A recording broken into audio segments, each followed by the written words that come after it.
condensate, nonlinear optics, quantum optics, and also into some of the recent interest in the domain of quantum interference structures in the generalized CAT state, and also various theoretical models and unification in the case of localized solitary wave excitations. So with this, I request Professor Utpal Roy to begin his talk. I think he has already shared the slides. So yeah, thank you. Well, thank you, Professor Narayanan. And let me make a slideshow. Is my slide visible properly from other side? Yeah, I'm and clearly also my voice using, is here, right? Yeah, I'm also able to hear you, and also your slide is visible. Yeah, thank you. Excellent. Yeah. So just wait. Yeah, so first of all, I'd like to thank Professor Panigrahi for inviting me, and I am very happy to present my work in this excellently arranged summer school, and which is already very successful. So today I'll be talking about a few prominent directions to ultra-cold atom research in presence of external potential. So and I'll be emphasizing on the applications and the basics of the things which we have been doing mainly, but there are many other directions in which things are going on in this field. So these are the parameters around which I'll be moving on in my talk. So because the most of the audiences are students, so I'll be starting with introduction to BEC, because a large number of them may not be in this area, and so some physical understanding of the system, then some fundamental model potentials like harmonic and double well potentials. If we can confine the ultracold atom or Bose-Einstein condensate in this potential, what will happen? And these are the potentials which we also come across in quantum mechanics textbooks. And then some applications with generalization of double well, which is a ring trap, ring shape waveguide, and then we identify some new phenomena over there. Then this next module, I'll be coming across the quantum simulation aspect of BEC, which is mainly through trapping the BEC in optical lattices, and which also will extend to rogue wave, which is a very interesting kind of wave appears in nonlinear system. And then the next domain would be to mention about negative absolute temperature, and I'll be ending with quantum sensing applications, 1 or 2. So I'll not, I'll refrain myself from putting a lot of equations because there are time constraints, but for students, I'll be going through from basics, and then I'll be just, touching upon the applications. If somebody is interested, can go through the papers in details, or may also contact me for knowing more. So I'll start with, this confusion of matter and wave, and which is not new, which has been going on since, the discovery of photons and the matter wave. And basically, this is a cartoon, which is the photon self-identity problem. When photon was initially thinking to have, think about its frequency, whether it is X-ray or visible range. And then it immediately recalls that, well, forget about these questions. I don't even know whether I'm a particle or a wave. So this kind of confusion always arises. And when you look at the physical phenomenon, then you actually try to model the system accordingly. So, and in these directions, de Broglie has made a very important conjecture that, because of the symmetry of the nature, if the wave can be thought of as particle, then particle also can be thought of as wave.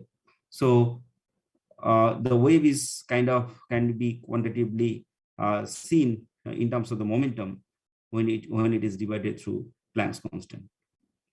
Now for the students, they can just have some basic calculations, 1 or 2 lines, to see that of their own, that if you take 2 different particles, like so-called particles, we say, like when we draw an electron, we just draw a dot by assuming that this is a particle.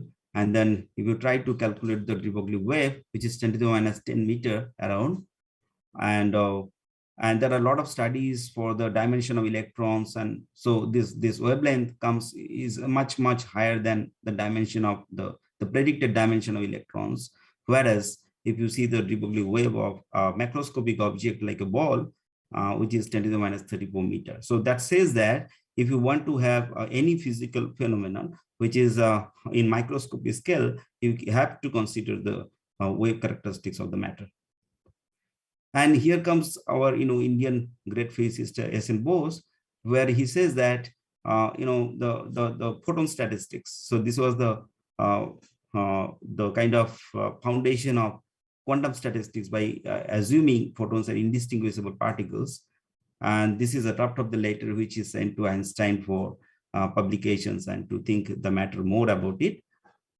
And then this is a very easy way to understand that what was his idea, that thinking them as indistinguishable particles 1 and 2 in 2 states, A and B, and then if you interchange, the Hamiltonian becomes kind of conserved, and then which says that you have 2 kinds of wave functions. Remember that quantum statistics suggest, later on we came to know that they are all indistinguishable particles, right? So we have symmetric wave function and antisymmetric wave function. However, if the particles are identical, then you have the existence of, if you think of a single state, not A and B, only A, then your antisymmetric wave function vanishes, but symmetric wave function exists. So this is one of the easiest way to understand Pauli exclusion principle, which says that you can have a large number of particles in a single quantum state for bosons, not fermions. So here it is in terms of the distribution function. The later which I have shown for S.N. Bose to Einstein was for photon statistics, but then Einstein extended it for a material particle by introducing the chemical potential. And if you look at it, the distribution in high temperature limit, all of us know that this will go to MB distribution in the higher temperature, where you can have this kind of distribution function. Whereas at low temperature, things are more interesting. Your chemical potential becomes significantly higher. And when it is comparable to the minimum energy available to the system, then you can see the distribution function, the exponential term will become 1, and then it blows up. So the distribution function becomes enormously high, and then you can have a very large number of particles in that particular state, which is given by E minimum. So this is the point where actually we want to emphasize on that all at low temperature, significant proportion of atoms in a gas condensate in a state of lowest energy of the system. And this is nothing but is named as Bose-Einstein condensation. So what happens here is, if you look at the, so this is something you can calculate below critical temperature. There is some temperature in which, this kind of state arises. And so this is a typical plot of this distribution function below critical temperature. And there are significant proportion of atoms in the ground state. N0 is the number of atoms in the ground state, or the minimum state of the system, which is given by E minimum in the previous slide. So what physically happens is this, that you have the trap, you have the potential in which the atoms are actually confined. And then if you lower the temperature significantly below critical temperature, or I'll be talking about this transition temperature more later. So, and then the atoms can come to a single state. But then the question is, what happens in this state? So atoms are coming because of the lowering of temperature, and because the Bose distribution allowed it to be there. But then what happens to that? So this is actually understood from this picture. If you see the high temperature, these atoms are like, the free particles moving randomly in the system, just like billiard ball. And then if you lower the temperature, they becomes their de Broglie wavelength, which is actually inversely proportional to the temperature, square root of temperature, that becomes larger. And then we call some temperature is a critical temperature, in which this de Broglie waves of adjacent atoms, they start overlapping. So that means that atoms are no more independent; they start talking each other. And in this situation, you see a superposition of de Broglie waves, and the condition of BC starts from here. So this states actually, if you go more towards this absolute zero temperature, ideally to absolute zero, all the atoms will come to the single state, which is a giant matter wave or BEC. So this is a kind of experimental setups is taken from the schematics of the MIT group, where I'll talk about them. This has happened in 1995, first experimental realization with magnet-optical trap, laser coolings, and evaporative cooling. This is the typical picture of Ketterle's lab when I visited. So, so this is the rubidium atom experiment for in Gila lab, Boulder. And here you can see the simulation. What they did is this is the temperature which lowers down, and then you can see a sudden jump when it crosses the critical temperature. And so this high, localization in momentum space actually is coined by BEC, Bose-Einstein condensation of rubidium atoms. Well, so now this is the these are the three people like Cornell, Wyman, and Ketterle, who have realized BEC for the first time in the same year, 1995, and shared Nobel Prize in 2001. But here I would like to emphasize 3 points over here, that we have to remember that condensation is purely of quantum origin, and it is highly tunable object, long coherence time. Just like in quantum optics, we see coherent state, and this is also a kind of a coherent state of atoms, I can say, and because the waves are coherently superposed to form the giant matter wave. And the third point, which is actually I have prepared this to go from down to up.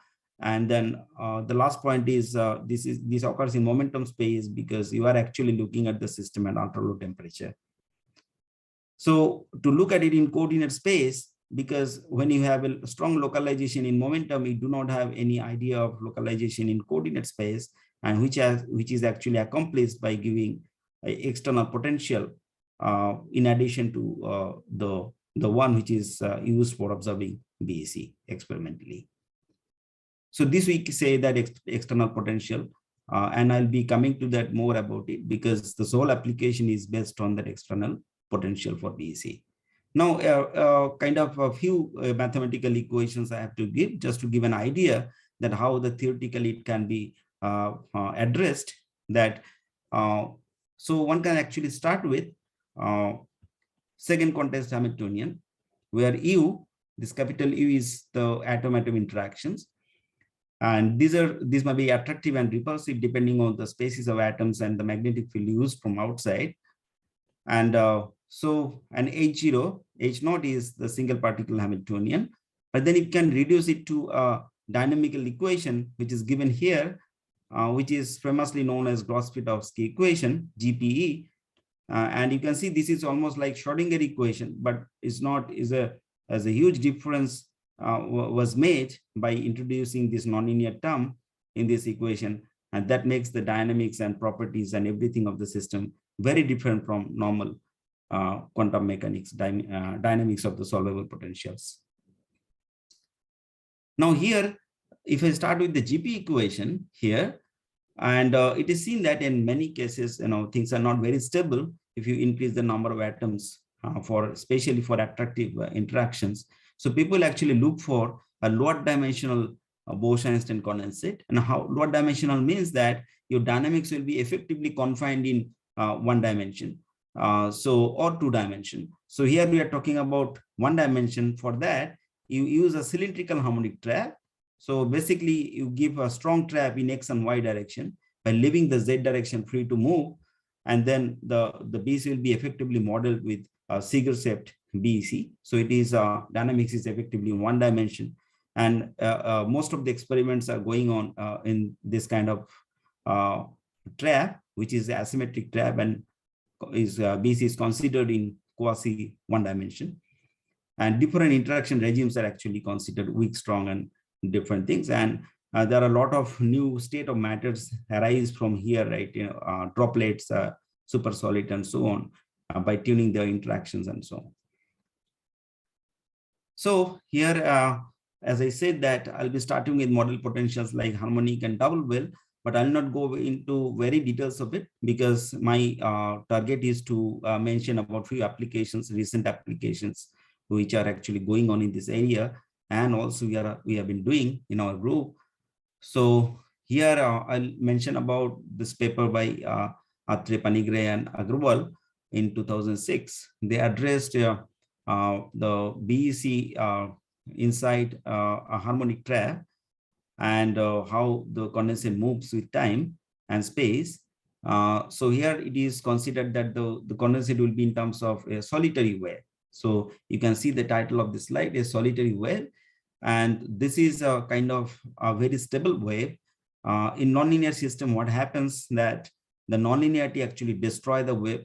And if you somehow can balance the nonlinearity by dispersion, dissipations, and so on, then you have a stable wave which is moving almost minimal decay with time, and that's called the solitary wave. So it's a very important wave in experiment and theory, and in nature, in nonlinear systems like water and optical fibers, you see them very frequently. And in BEC also it is observed in 2002, bright solitary waves. So this is a harmonic trap, and one can actually look for double well, but then you have to go for little more general methods you have to adapt. And this is the same equation, which is the GP equation with distributed coefficients. You can see that this is the nonlinearity term, this is the external potential, this is the loss and gain. Like you can lose the atoms, you can also gain atoms because of environment effects. And that can be incorporated through this, but we'll not get into those things. But if you can see that there are some consistency equations. Why I say consistency? Because all of them have to be solved simultaneously without any approximation. And then you can have some exact profile of the condensate, and which can move with time and space. So this is so you may not go into the these expressions of this. This actually was mentioned in this unified model in 2014 by us. And so recently what we addressed is a tunable double well here. And this double well, as you can see that two peaks in positions of the density. This is density. And so the condensate is actually localized in the two wells of the double well. And so it is moving with time, and the double well can be tuned. The distance between the well can be tuned. The barrier in between can be tuned. So height of the barrier also can be tuned. So a tunable double well was addressed in this work by solving it from the first equation, and then dynamics was observed. So I'm more interested to kind of move to a more physical thing, like easier to understand. Because these online talks are not, if I just go on with explaining mathematics, then probably the students will forget after some time. But then this is a new phenomenon which we addressed for the first time recently in a system with a ring waveguide. So this is a waveguide where I am allowing the condensate to move. So what happens there? First, you can look at it, this double well. So this is a double well which is clearly visible. Now, if I just rotate the double well in 2D, then you'll be able to form a ring of this kind, which is given by the pink ring around, and of radius or not. So this is the kind of ring which I'm talking about. So potential minima is actually surrounded in a ring, making it as a bound state, a strong bound state along that line. And you can see in the right hand side, this 3D plot is the potential along with the density which is given here. So this potential and density are taken from experimental figures. So all are experimental parameters. So this is the initial BEC, which is kept inside the trap. And we allow it to move, spray it along this trap, and see that what happens. Now, for that, I would like to give some very basic introduction of this phenomenon, which is fractional revariables. Say the extreme left point, which is at t equals to 0, is the initial time. And this is the cloud of BEC here at t equals to 0. And then I completely jump to extreme right point where it is TFR is 1. So that means it's a revival time. So R stands for revival time. So this is the revival, this is the initial, but then there are more points in between. So what is the importance of these points?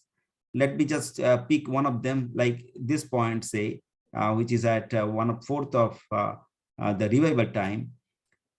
Here, the initial cloud, if you have a single Gaussian kind of thing, like Gaussian is very well known, that's why I'm saying Gaussian, but it may not be Gaussian all the times.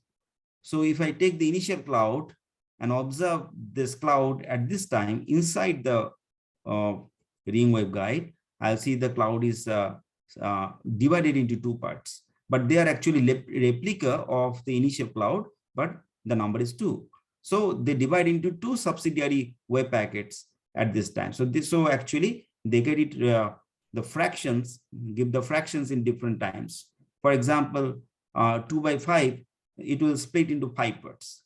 So different fractions are obtained in different time. So this is called the fractional revivals. Why revivals? Because they are the replicas of the initial wave packet, smaller in size, but more in number. So this is a very well-known phenomenon in quantum optics and quantum information, but we propose for the first time for ultracold atom. So this will be more clear if you see this movie here.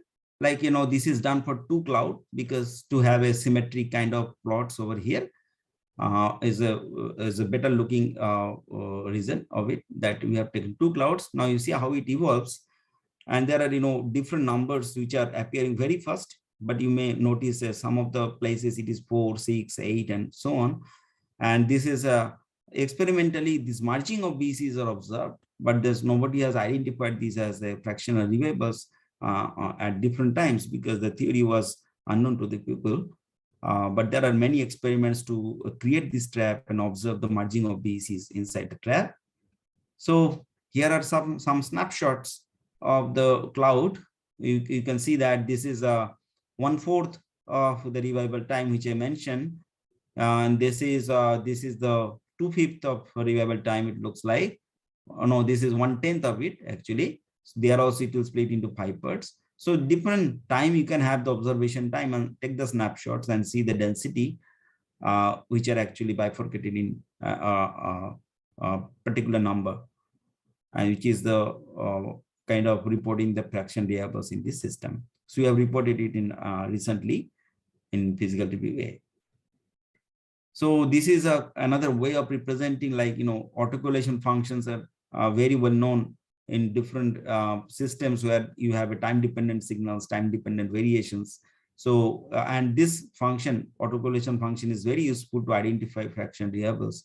And all these peaks, you see that these peaks are responsible for fraction variables.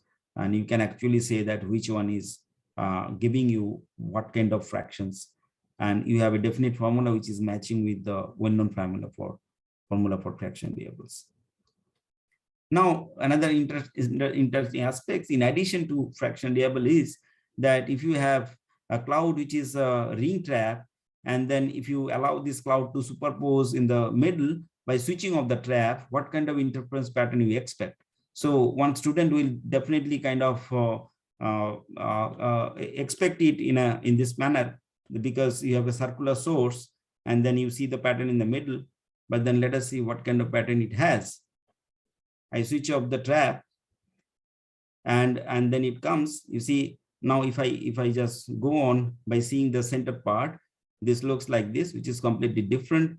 And we are looking at it in more details, the phase structures and why it is happening. And so the spatial interference, because of this fractional revivals, is completely different from what is actually expected. And there are variations of revival time, which I'm not getting into in details. So let me move to the next part, which is a quantum simulation part. The quantum simulation is different from computer simulation. But the idea is similar, because if you have some system which is a difficult system, say condensed matter system, and some of the, why it is difficult, because the condensed matter system is not is not controllable through lasers. And so you refrain from, kind of understanding a lot of more things which may be existing, the physics may be existing in that system. So you actually have the replica, another model system, to understand a similar model system to understand those phenomena. So this is kind of called a quantum simulations. So another quantum system is replaced in place of that. So which is normally done by optical lattices. And optical lattice is a superposition of two counter-propagating lasers. Similar lasers, they overlap and they form a standing wave. So this is the oscillation is not a laser. This is a standing wave pattern formed due to the counter-propagating lasers. Now, what is the essence of this kind of variation is that you can actually trap ultracold atoms on the minima of these variations. So these optical lattices are actually compared to a real lattice, and the real lattice structure in condensed matter physics can be mapped to this system by optics. An ultracold atom is actually the matter which will give you the physical phenomena inside this potential. So the idea of quantum simulation is started from Feynman. As you all know that we have to have a simpler, better controllable quantum system to simulate, understand, and control this phenomena. And this is actually is named as quantum simulation. And I'll be talking about some applications, say just taking a random example, which we reported in 2015 in Physical Review A, that this diffraction limit of this mesoscopic superposition states, where you have a large number of coherent states situated on a circle, and that can be actually, one can try to map it. This is an open problem. One can try to map it with STM image, where you can see an array of copper atoms, and then at the center there are interferences. So this is the interference which you obtained from our study, and that is the image which is experimentally obtained.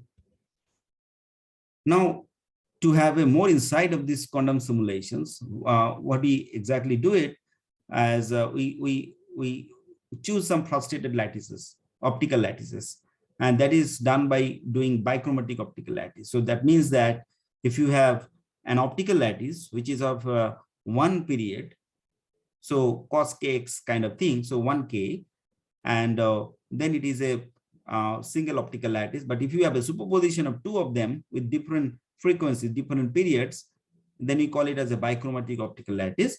And I'll be showing you how it is formed. Now let us see one by one. I have two optical lattices.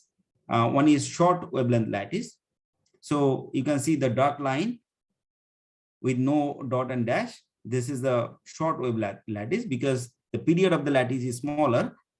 And then this is a long wavelength lattice, which is given by the dotted line with a pink filled plot. So this is a long wavelength lattice. As you can see that the period is much larger. But if you superpose both of them, then this dotted curve actually, this potential is formed. Now this potential is a periodic potential. However, you see a kind of a frustrated position over here. This is called a geometrical frustration on the lattice. And in condensed matter system, this is a very well-known kind of potential because of the kind of not a regular array of atoms. There are atoms in different manners, a triangular manner, hexagonal manner, just like graphene and so on. So you can have a frustrated lattice in place of a single lattice. So this kind of lattice is formed by optics, and which is useful for simulating condensed matter system. Now here it is some experiments. There are a lot of works, but this is where they are given a very clear picture: short wave lattice, long wave lattice, and then a resultant of the lattice which I have shown in the last slide. Now something which is observed experiment in 2008 in nature physics, that you see a cigar-shaped BEC which I have mentioned in the beginning, and then there's a strong localization, right? In this BEC. So this strong localization is actually compared with Anderson localization in condensed matter physics. So that was observed in BEC in optical lattices. So this was actually, we tried to model this fact, this localization by using our exact theoretical model. So modeling experiment with exact theoretical model is very difficult because it's not only mathematics, you have to correlate a lot of things, get the new phenomenon and then correlate. So, so this is the final expressions where you see the tunability of the lattice. So this is a kind of a bichromatic lattice, which I mentioned, the superposition of two optical lattices. And these are the expressions by which one can tune experimentally the laser of constituent laser, which is forming BOL. And then we have reported in 2014 that we can have the tunability. And this is the way you can see that the tunability with main two parameters, beta and L. L is the lattice period, and beta is responsible for the depths of the lattice and the depth of the frustrated positions. So these are the frustrated positions you can see, which are appearing with larger beta. Okay. Also, L can make the potential much stronger. So one can actually decide upon a particular value of L and beta to choose a particular potential for application. Now, some interesting thing happens that if you increase beta, so it's a small font, but I'll tell you this x-axis is the parameter beta, and this is the plot. In a solid line is the number of atoms in the frustrated bound state. The frustrated bound state, the smaller minima, those are the frustrated positions. At the center, if you look at the potential, at the center you have a frustrated position here, all these places, and also here. So this is the center at x equals to 0. And then if you have, if you count the number of atoms at the center, at the frustrated position, it suddenly goes higher at some particular value of beta. Now you calculate energy, you see that the energy of the condensate goes down, but then somewhere it goes up and then saturates. Why it happens? Because we wanted to see the reason of it, and then we see the density, condensate density with potential. We increase the parameter laser intensity. As you can see, the y-axis is the dimensionless laser intensity. And as you increase more, you get a frustration in the potential. So this is the potential. And there is some density coming on the frustrated position. It's not only just start to come in, but then as you increase more, you'll have a sharp localization at the center with the larger lattice parameter. And this is actually is nothing but the kind of localizations we have predicted in the experiment as correlating with that. And so this is the kind of exact model of that particular phenomenon. Now, the question is, can I engineer further this optical lattice? Because there have been experiments where people are, using different shapes of the optical lattice.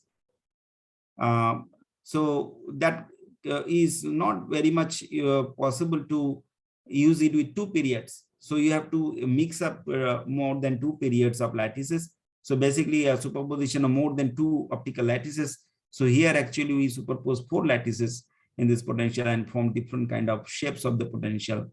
And we can tune the frustrations we can have not only a bichromatic kind of scenario, but we can have the frustration down and the lattice depth up and so on. And not only that, you can also produce other kind of potentials like tricolor and 6-color lattice, and all these white areas wherever you don't see a line, these are for the lattices with 4 periods. So these are the density, condensate density with time, 0, 10, and 20 milliseconds. And you can see that this little bit disturb plot is for with noise. If I add natural noise, random noise in the density in the system, on the wave function, then actually it disturbs, but then it is not very much, so that you still preserve the shape of the condensate. So the stability in the down plot gives you the standard deviation. So stability can happen by adding the noise in wave function, as well as adding the noise on the potential also, because your potential, the laser will have some fluctuations, and there are factors which can also affect the potential. So if you incorporate all of them, so this is the standard deviation for the noise with the wave function, And this is the standard deviation with the noise in the potential. So this we call it structural stability, and this is the dynamical stability of the condensate. And this kind of solitary wave inside this engineered lattice are quite stable. So that is reflected from this plot. And you can see the density patterns in engineered lattice, that what happens that you see very distinct clouds which are lying in optical lattices, and then you can control them. So they are actually double wave super lattice. So you have a repetition of 2 to 2H. If you increase the strength of the lattice, then you get this only two in the middle. Then finally you can also have a kind of Anderson kind of thing, but then this can be tuned by lattice parameters B1 and B2, which I mentioned in the last slide. So this we have very recently reported in this year. And so here, this rogue wave, this might be very interesting to interesting for the students. If they go to the YouTube and search in Google by this word rogue wave, you'll see a lot of videos in the rogue wave. Videos will be are available in YouTube. You can see that there are a number of water tank experiments where people are trying to create rogue wave. And also you can see some natural rogue wave which appeared in sea.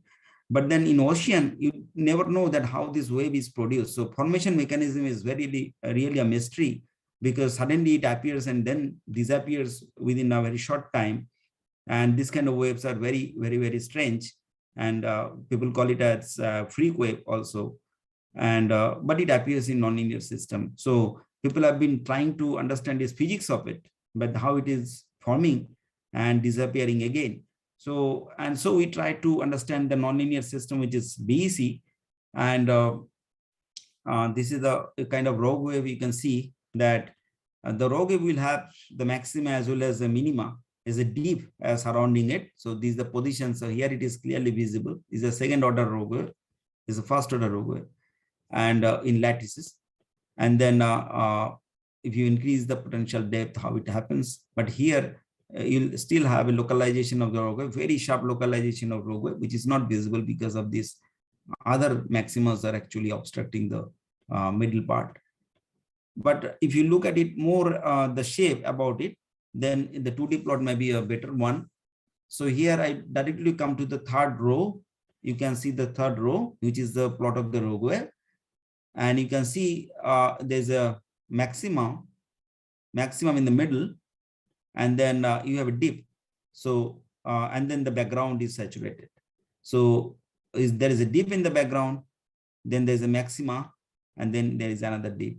So it's having a different shape compared to a solitary wave. And then we have observed this in presence of lattice. But if you increase the depth of the lattice, you see that this is the dynamics of the rogue wave, how it varies. Now the thing is that is not very easy to understand that what is actually happening, how it is formed in the lattice. Now here you can see this is a bright solitone, this is a dark solitone. The same system. I take a bright solitone, I take a dark solitone, then I mix it up. If I mix it up, this maxima of the higher kind of amplitude will come in the middle, and then you have this minima actually is kind of overlapped, which is actually surrounded by it. So it is a combination of bright and dark solitones which is forming the rogue wave. So that is what we are explicitly showing it. So far nobody has shown this explicitly, but this kind of predictions were made for kind of rogue wave in water, that this can be a superposition of this, because the profile matches if you superpose both of them. But this is the physical system where you explicitly see from exact method that this can be really a superposition of dark and bright excitations.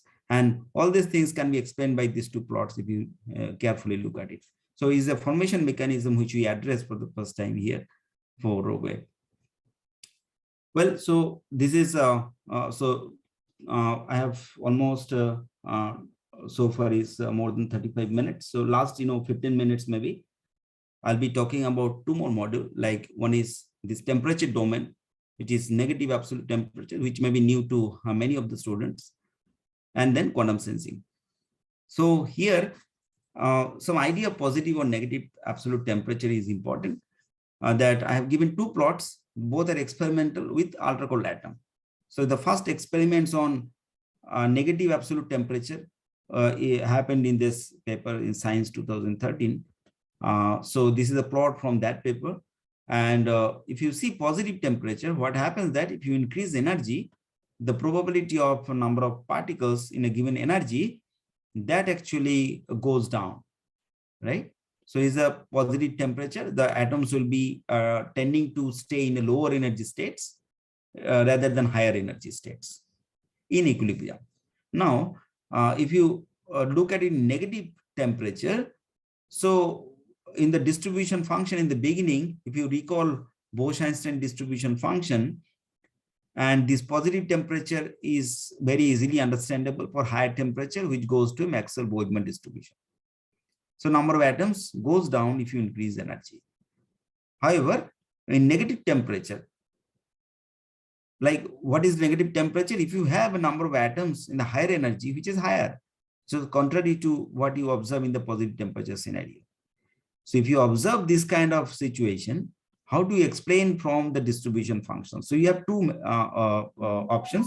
One is that you can say that the distribution function is wrong, or you say that, well, I have to explain it in a proper way so that I can keep the distribution functions unchanged, but the system can be defined in a different way. So in the distribution function, if you take T to minus T, then it becomes a situation that if you increase the energy, your number of atoms or particles will go higher in number for higher energy. Okay, so this is what is observed in the right plot. Now, this kind of scenario is very difficult to get it in experiments, because for that you need an upper bound of energy.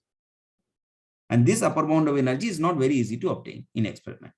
So this is obtained for the first time in 2013 for ultracold atom.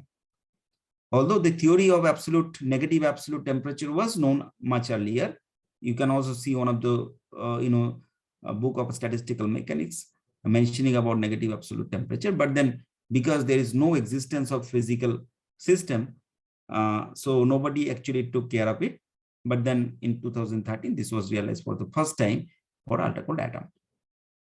Now, what we do here, then let us see that how this experiment is performed. And for that, this is a very interesting. So this is the same science volume where you have editorial by Eldikar, and it says that this plot I have explained, and then you can have an optical lattice and inverted optical lattice. So you create the situation in such that you can have equilibrium state on the higher energy state, which is top of this kind of mountain here, instead of a lower one, and then you create a state like this. So attractive superfluids on the expansive optical lattices.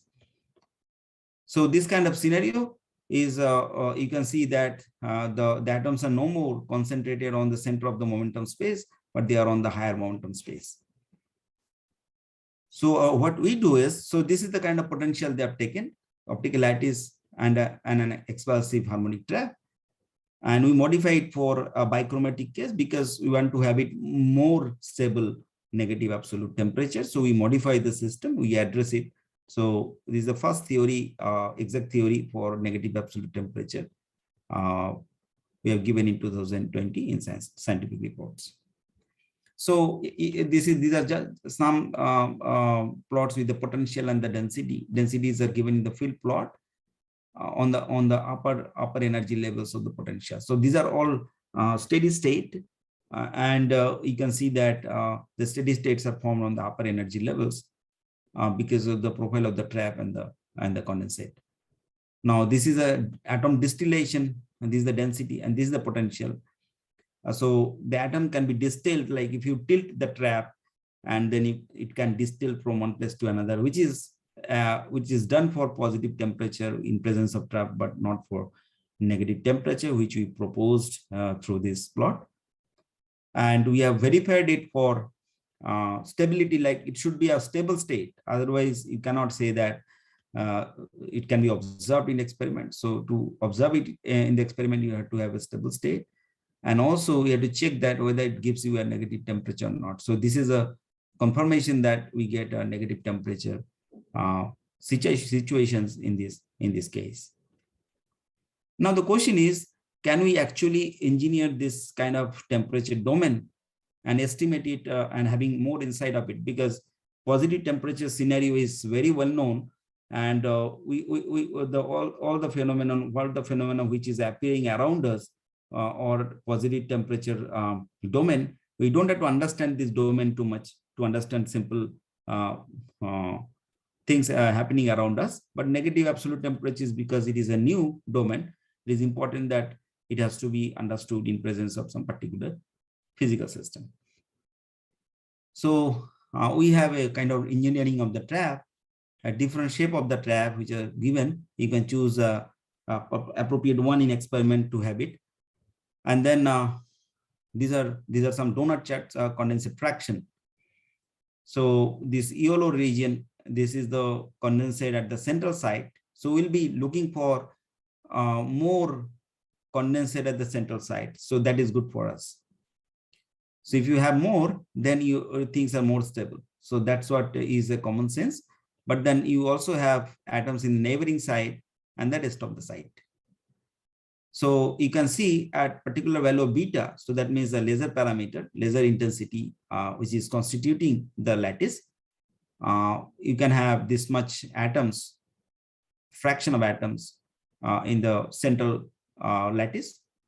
And this is the number of atoms. So it is increasing with increasing beta, right? So that is what is shown here. But this case, it is the variation with omega. What is omega? Because you have expulsive trap, is the frequency of the expulsive trap. So is more means you are making a stronger expulsive trap, and it's natural that if you make it more expulsive, your number of atoms at the central site will go down. So that's what this yellow region you can see. This is actually going down with omega. And then this is the variation of L, which is the lattice period, right? Lattice period, which is happening here. So now here actually we give some quantitative estimate of the temperature with two important parameters, omega and beta. And we also feed them because we also propose some equation for this temperature domain with physical parameters. And we recently reported this variations and this estimation of temperature in this year. So I'm almost towards the end. I'll just take maybe 5 to 7 minutes more. Here is just one example of strong and weak measurements. Like when you try to have quantum measurements of mesoscopic states. So say I have coherent states which are situated non-locally, distance is much more, then you can have a strong measurements. You can have Schrodinger cat state and so on. And strong measurement is very well known. But then if you have two states which are not distinguishable properly, then you cannot have a strong measurements. Things are not distinguishable. So you cannot have direct measurements and make the cloud, make the state distinguishable. So there's a method called weak measurement scheme. So which you do it through by amplifying the weak value, and then you measure it. So you can have a meter shift to identify that. So we have done it for ultracold atoms. So you trap the atoms, then you have a solitary waves. So this is the experiment which was done in 2002 and 3.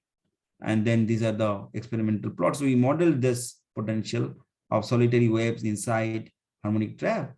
And then we have shown two indistinguishable BC can be actually measured through weak measurements. Okay, now an example of quantum sensing, how we can have in ultracold atom using some existing experimental situation. So these are some common experiments. One of them is tunneling and reflection of ultracold atom. So if the ultracold atom is kind of striking a barrier potential, then you can see it is reflecting, and also it can tunnel. So there are several experiments of this kind. People have observed, kind of engineered the kind of barrier to have a different probabilities of tunneling and reflections and so on. Now, what we do here is we create a kind of a model, a situation, by assuming these barriers as atomic beam splitters. So it is a kind of analogous to optical situation. And then you have some initial cloud over here, and then see the dynamics. Now, this is a movie to understand that. So this is the barrier, and then this the cloud is coming, and then you see the evolution that a part of it is reflected and part of it is transmitted. So tunneling and reflections in quantum mechanics, this is not transmission, it's a kind of a tunneling through the barrier. And this is a very complicated structure happening with time.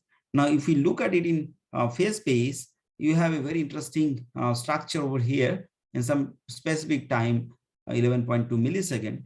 And these are the interference, zoomed interference pattern of it. And then what we do is a paper by Nature 2001 by Zurek, W.A. Zurek. And then he says that there is a scaling law for the quantum system, which will define the lowest, the smallest area of the phase space which are responsible for sensing measurements. But then you have to satisfy the scaling law for other system, because he has predicted for harmonic oscillator kind of system and also for quantum chaos. But then this is the one which you have to satisfy for other system. And we have done so for ultracold atoms. Here you can see this is a perfect slope which is expected from the scaling law for ultracold atom. And then once the scaling law is verified, you can actually estimate the area in the phase space, which will be which will give you the Heisenberg limit of measurements of parameters. So we have measured, precisely the position, momentum, and also indirect measurement of temperature up to picokelvin, which is the lowest limit which is achievable so far in the literature through this sensing mechanism. So I think I'm done with it. So as the epilogue, I would say that I have discussed about the ultracold atom in presence of trap, and the direction in which I have actually concentrated on is harmonic and double wave. Mainly atomic is a circular waveguide in which you observe fractional reverbers, we predict it, and then we go to quantum simulation for bichromatic lattice and engineered lattice, and also kind of touching up on the rogue wave, which is a new kind of wave in this system, and then the negative absolute temperature and quantum sensing. And these are my PhD students and master students and important collaborators here. I would like to thank all of them. And yeah, and thanks to all of you for listening to me. Yeah, so I can take questions now.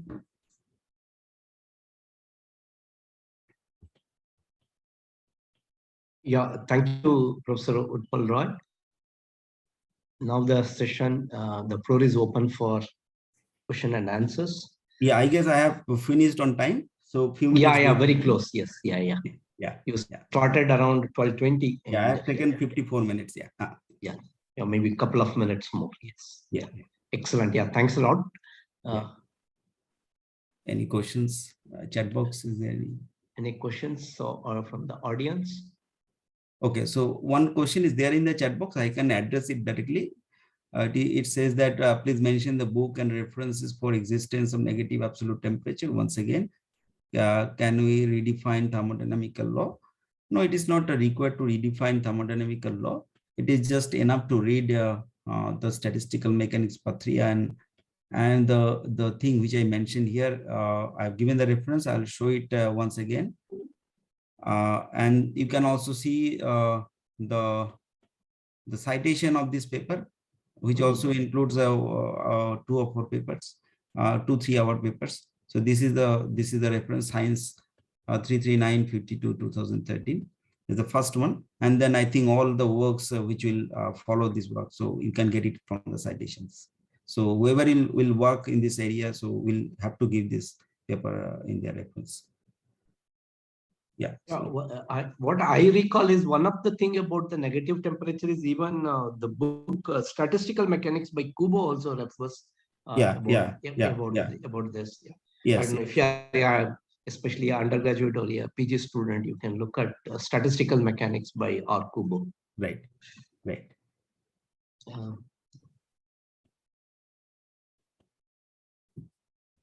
Yeah. So I don't see any other questions so far.